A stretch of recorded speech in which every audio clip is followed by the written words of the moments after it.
Well, first off, congratulations to Jack Phillips of Masterpiece Cakery for not having to bake the cake and lose his livelihood after this long, embarrassing, enduring trial. It's good to see that some common sense and the First Amendment ruled in his favor, and it's too bad that this can't be a blanket ruling, and we can't go back to the right to refuse service to anyone. You have to come up with some kind of reason if you're not, if you don't fit the narrative. And after the Lgtvxyz community did a hit job on him, they go out looking for these people that they think won't do it, and they've admitted this. They write that on Twitter a lot, that's basically what they set out to do, and ruin them. And I remember saying that these guys should be a hate group for that, and a lot else that they've done that's a lot worse than that. And I think that it should, because it's getting worse. So it's good to see that there was a little victory against them. And there's been a few others lately with the new administration in. There's been less forcing to bake a cake. It's just so silly that something like that would even be heard in court, that wouldn't just get thrown out. There's so many bakeries, it's nothing unusual. And they first of all, they distort even what happens all the time, but mainly, out of the many that there are, they always just go and pick one, and they never have an uproar about these Muslim bakeries that also refuse to bake cakes for gay people. And Steve Crowder did an undercover filming, and a couple of the Muslim ones just flat out said they weren't going to do it. And that video's been out, but no one's said anything. No one's tried that. I guess they don't know whose rights are more important, whether it's the Muslims or that LG community. But anyway, there's never a problem there. There seems to always be here. It's like a uphill battle with that. So it's good to see that, because free speech is very much under attack. As we've seen this past month, it's escalated. If that can be imagined, it was bad enough. And little stupid instances of it. You have the social justice warrior mob, for example, coming after Roseanne when she tweeted that tweet about that one person looks just like that Planet of the Apes person, and she's not even black. She's Iranian. She doesn't look black at all, but somehow that was the spin they put on it. And she just tweeted something about the Muslim Brotherhood and Planet of the Apes put together, and over that, the huge backlash, and everybody was acting like it's just the worst thing they've heard. And then that Wanda Skykes that was on Roseanne quit over that, yet she has openly called for Rush Limbaugh's death on more than one occasion, and has said a lot worse than that, and things that actually are racist against a different race, but that just went unseen.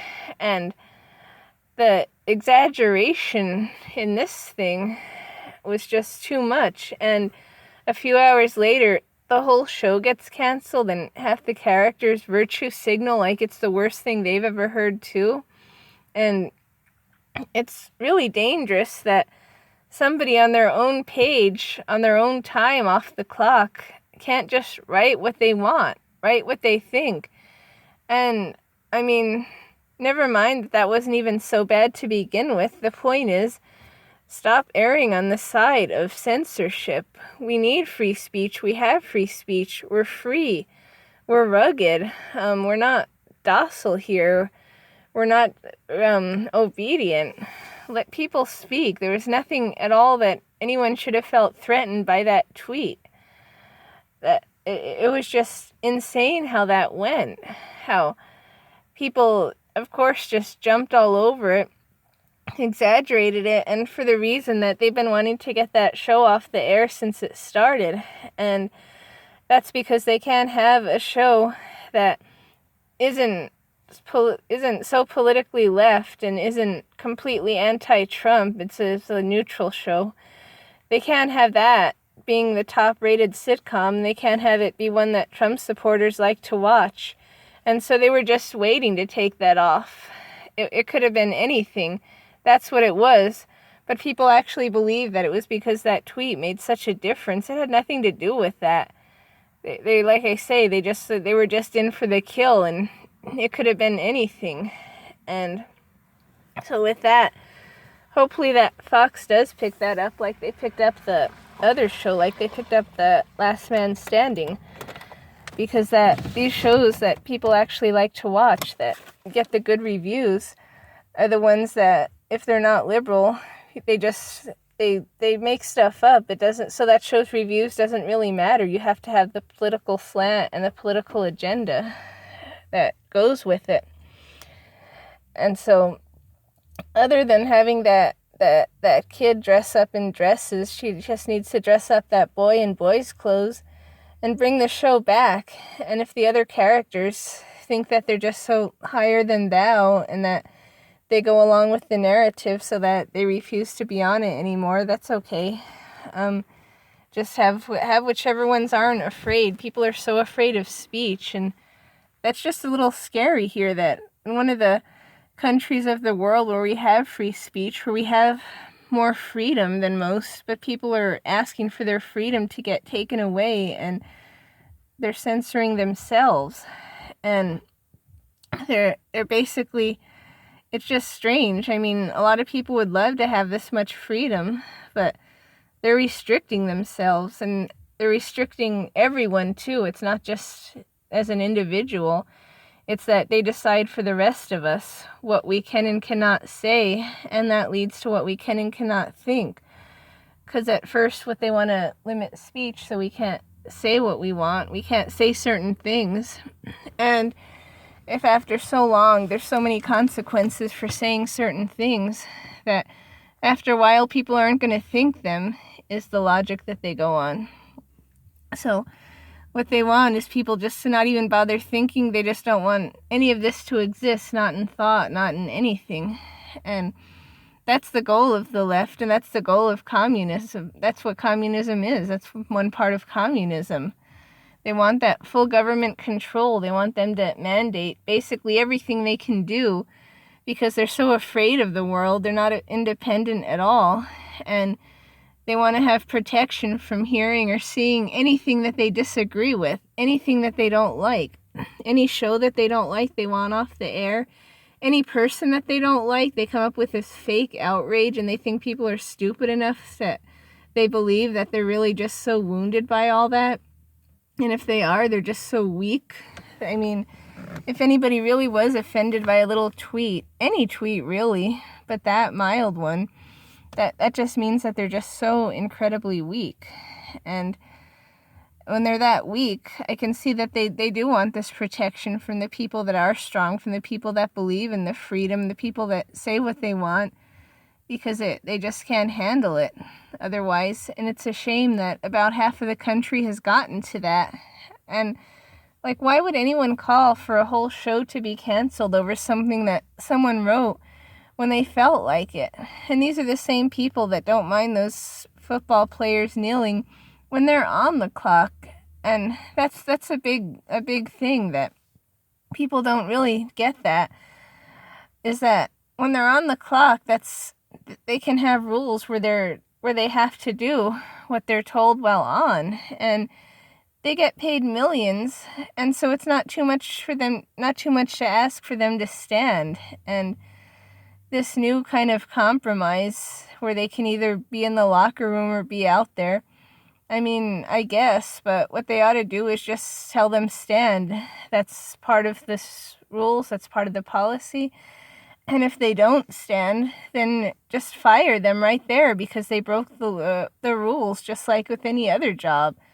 Just get them off the team and eventually they'll get people back that will actually respect the country that's making them rich, actually respect this country, where if they were born anywhere else, they wouldn't have the opportunity to make millions while just being totally awful about it, being completely ungrateful. In most places, they don't make anything close to that being grateful, but much less acting like this. So they need to make sure, get all those players just to go and get only the ones that do stand and do what they're told while on the clock. And these same people that have such a fit over little tweets that are just written on someone's own platform could care less about that. It's just this selective outrage. And the next day they could care less when that comedian, that Samantha Bee, was talking about Ivanka. And that was worse on there, but of course she didn't get fired, and she sort of apologized and then took it back and then doubled down, and there's no consequences, there won't be. But yet Roseanne was just like out just like that, and she even did apologize, which you never do, because I mean, it's like if they see blood in the water, they're just not going to give up, they're going to get worse. And so that you just don't, because you're not going to get anywhere, and they're just going to see that as a weakness, and they're just going to jump all over that. And so yeah, if you apologize at all, it's not going to go over well. So you sort of apologize, but at the same time called out those other actors that are just, I don't know, weak or just going along with the agenda, and they thought over just something like that to just quit and have the show canceled. And it's just, I can't believe it's gotten to that. I mean, when the internet first came out and became mainstream about 20 years ago, that never would have happened. Somebody writes a tweet and oh well, it wouldn't have. And that kind of shows, like, it's the people too. It's not just like ABC or just like Hollywood and the reaction. It's the reaction of like regular people that get so outraged or so offended that they demand that it be canceled, that they tweet in for it to be canceled.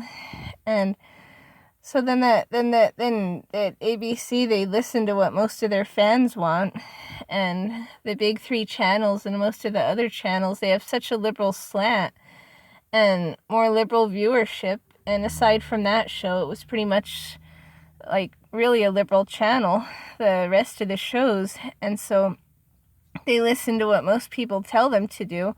So when most people are tweeting in just like it's something they never heard of before, you've got to cancel it. And they just do, because they know they have all these other shows on too. It doesn't bother them that much. But that's just insane. And it's just scary for people to be okay with that. It's scary that has to be political, that the political left has to be for censorship no matter what, that they have to be for policing everybody else, language policing them, thought policing them, having them, like trying to get them not even to think about anything, not to be out of the lines at all. And I can't believe so many people are accepting that, and that's one example of how it got worse. And then just last week, this guy at CrossFit, he was pretty high up. I forget, he was like a CEO, like a manager, and apparently they were gonna have, because the whole month of June, I didn't know that until this year, but it's that LGBT tolerance month. They get a whole month now. I'm not sure when that started, and it went from them just kind of wanting to fit in and having as they say tolerance, which is tyranny, but they wanted that, and now they're demanding more and more and more. So now a whole month to like recognize them like they're just outstanding citizens, the ones that berate everybody else into doing what they want and using legislation to force us. And that happened again at a CrossFit place where apparently they said they weren't going to participate in anything this month. They said because it's about an exercise place and health, and it's not about this. And so the LG community, they had this major pushback after that guy said that he agrees with the decision and that he endorses that, like to not celebrate it because he doesn't agree with it. And this was, again, a tweet, nothing else but a tweet, a written tweet that he put on his own account platform on his own time, not on anything else. And he wrote that, and then so the mob was after him just within hours too, and the mob was after the whole company.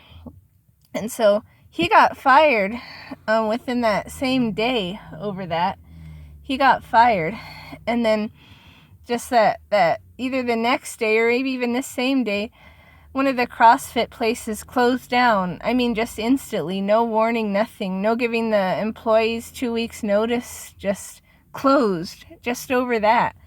Because that LGB community, they struck back so hard that they forced him out of business in a way. And well, yeah, they forced him like that. I mean, you got to ask, like, why are they so weak that they gave in to that? Why close down a whole shop? I mean, a shop that people had membership, people were probably going to show up later, and they just put a sign out there saying they're no longer going to be open over this guy's tweet. And is that's what we've come to? Apparently it is. And that happened about a week ago, just when you thought you couldn't get worse than the Roseanne thing. You have that. And I don't know what's going to happen with this guy. He did the right thing, though, by not apologizing. Nothing to apologize for. These guys demand people lose their livelihood, and then they demand they apologize on top of that. And then apologizing makes no difference at all. Yet, I mean, it's just that's what these guys want.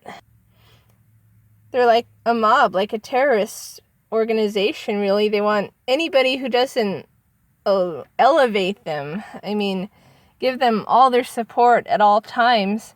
They just want them gone. They have zero tolerance for anybody else, and that's what was part of this guy's tweet too.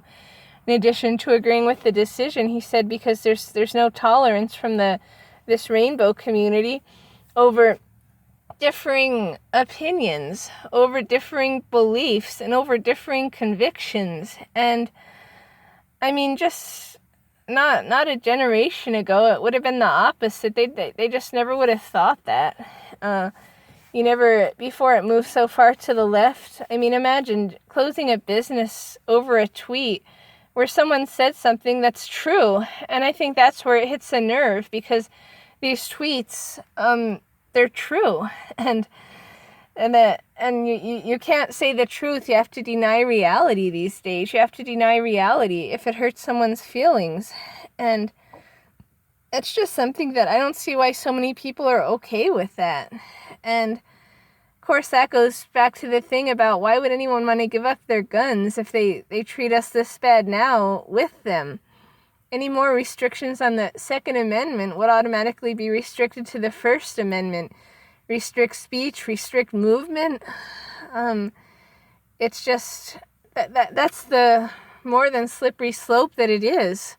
And I don't see why more people don't see that, and why more people don't appreciate that this is a country where you shouldn't have consequences for speech. That's a big thing. How do we go around saying we have free speech, free speech, free speech, but then, well, there's consequences? No, if there's consequences, it's not free speech. In North Korea, you can say they have free speech. The consequence is death. Is that still free? No, you should be able to speak without consequences. That's what it is. And then they say, well, the First Amendment only means protection from the government. Well, first of all, the government attacks people that it doesn't agree with any time, for one thing. And also, yeah, sure, but why do we want to have private censorship? Why do we want to have a mob dictate what we can think and say, what we can do? I mean, next, like, who we can assemble with? Why do we want that? Why do we want this kind of control? Why don't we want freedom? It's just to try to get so technical and always err on the side of censorship. That's the thing. I mean, forget trying to err on the side of freedom here in this free country. And all those instances, they get worse by the one. And so many happen, too, that, another one was similar to that one, but it was a festival. And this, I forget where it was. It was somewhere in the United States. And it was the same thing because somehow this LGBT Pride Month is a big deal. So there's all kinds of stuff for it. And so it was something about this festival, made some remarks on him. So then the festival got canceled. And I just can't believe people are okay with doing that. Whoever was in charge of it should have said, no, this goes on. No way is there some little words going to cause any big changes in this. And I mean, I even think that's something new. It's happened a bit before, but I mean, just the magnitude that it happens and the frequency that it happens, it's more than it has been before. And so I was saying there's so many of these instances that happen so fast, like this next one I'll get to, which is the one that I had wanted to talk about a couple weeks ago, 3 weeks ago when it happened now. And it, as well as even these other ones, they're already filed away, not because they really got solved, but because so much happens and there's so many examples, they just one piles on top of the other, and they don't even fully get addressed. They just kind of get like swiped to the side, just basically maybe touched a bit or something, and then away forever. So these people that lost their jobs and had all these consequences, it was all for nothing because now nobody cares anymore. Even the mob forgot about them. That rainbow community doesn't feel any better after they got these two fired. Just like they're not going to feel any better if they get others, when they get others, when. And I mean, that they could get every single person. They're not going to feel good because they're just so miserable. I've never seen anyone more miserable. And I think that has to do with their condition. And it has to do with how we go about it now. A lot of these people, they have this gender dysphoria, and I looked that up, and the treatment for it is to have people address them by these certain pronouns. I mean, the treatment for it used to be like actual real treatment to help them to get back to be in the gender that they actually are, instead of pretending to be something else and legislating the rest of us into pretending also. This world is getting into some make-believe stuff, and when anybody wants to be real anymore, we have to just pretend that reality doesn't exist, and we're made to do that, by law. And there's so many of these instances just piled on top of the other, and so a lot of the time we forget even what the outcome is with them, and we forget, we don't really even go back to look at what happened with one, because so much happens with the other. And so this one, as I was saying 3 weeks ago, if anyone remembers this lawyer Aaron Schlossberg, and it may as well have been 20 years ago. That's how long ago it seems, but it said at the time that he'll be dealing with consequences of his actions, they use the word actions, for a long time. His shared office space kicked him out.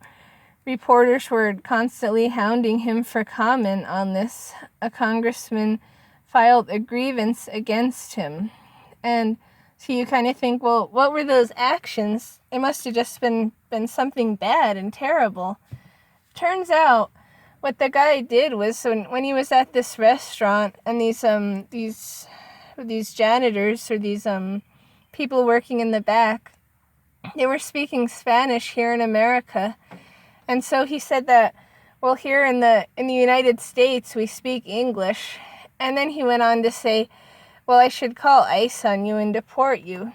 And here's the thing with all that. Of course, I mean, the only reason I heard about this guy was because there was a protest. Because of course there was a protest. The protest was probably to speak Spanish here in America, because never mind English. But anyway, he got labeled as being like a racist, a bigot, and you name it. And so that's how I heard about him. I saw they did the live stream of this protest. He's in New York where his office was, and they did the protest out in front of the office about him.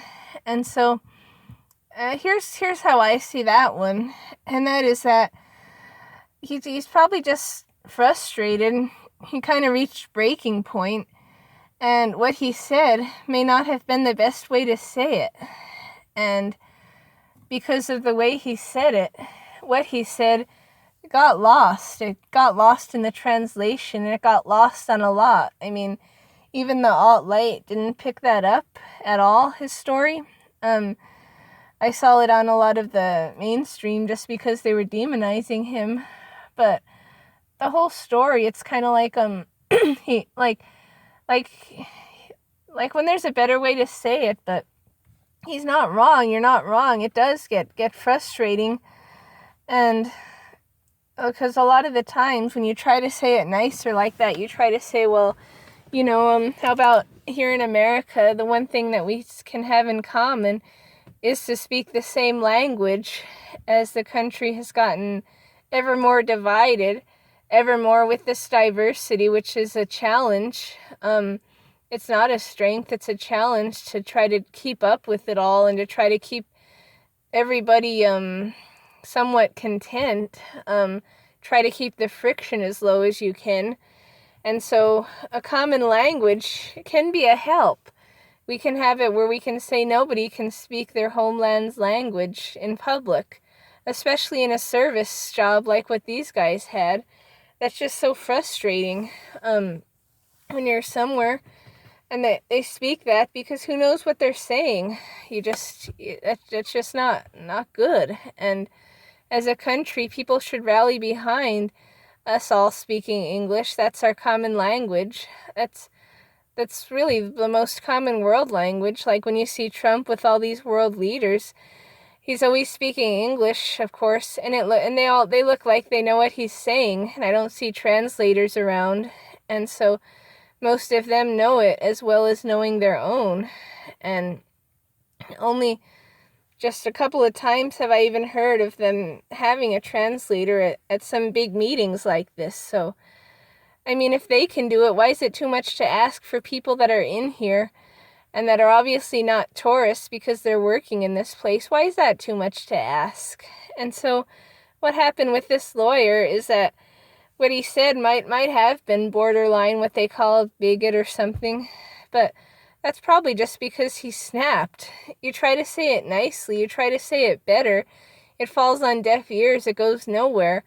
So then the moderates that try, they just give up. So who's left? The only ones that are left are the ones with nothing to lose, and the ones that are going to say it like that are going to say it in ways that aren't very nice, because either they're just bold enough to, because maybe they're not very nice, and because that's what's left, and because they realize that the other ways have been tried. And so he just snaps and says, and it was caught on video. That's how they knew it happened.